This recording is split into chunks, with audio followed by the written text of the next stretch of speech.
Hey everyone, have you ever wanted to stretch out that Pete so it's long, lean, and sexy just like the real ones? In this video, I'm going to show you step by step how I do it every time. I want to help you take your truck from this to this.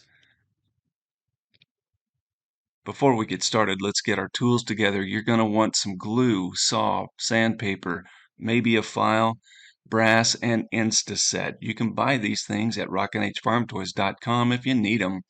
Here I've cut my frame with my handsaw, leaving equal parts of frame on both pieces. Then I went ahead and filed or sanded some of that paint and glue off at the back of that frame so my brass would fit just a little bit better. Here I'm measuring my brass at 1.5 inches. Before I go ahead and paint that, I want to test fit or dry fit that brass so I can ensure it's going to fit really well and that it's the proper length. 5 1/8 inches is what I want, and it is good. Now, I normally paint my brass to match a DCP frame, especially the black, matte or flat black. Nothing fancy, just generic matte or flat black paint. Then add a little bit of glue to the top and to the sides of the frame, and add the brass.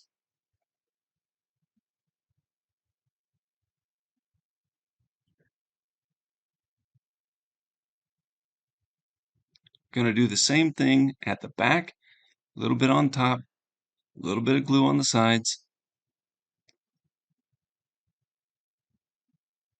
And now that we're done, we can slide our pieces together.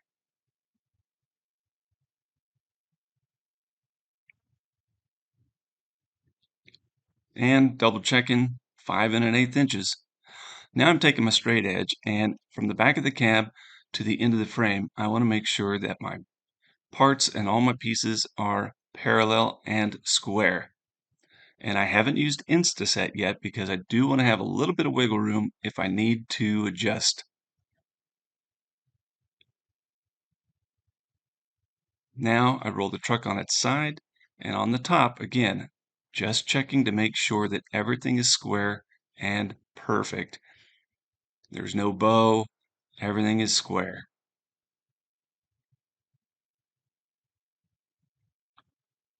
When I'm satisfied that that's done, I'm going to go ahead and measure my frame again because I want to cover up that brass and that big open space with the deck plate, and I'm measuring a deck plate I sell in my store at 3 inches.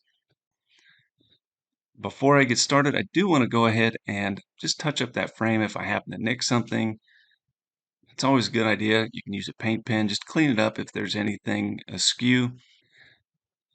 Before I add my deck plate, or if you buy one from me, just understand there is a piece of plastic that protects that stainless. You'll need to remove that before you add it to the frame. Now I'm using a little bit of glue on the inside of the frame, and I'm not using a lot. We're not going to play with it. It's just for a showpiece, right? So I want to use a little glue on the inside. That way, when I add the deck plate, I don't squeeze that glue out and see it from the outside. When I'm satisfied, I'm going to add the deck plate, use a little bit of pressure for good adhesion, and here we are. Before and now, long and lean. Go make something awesome.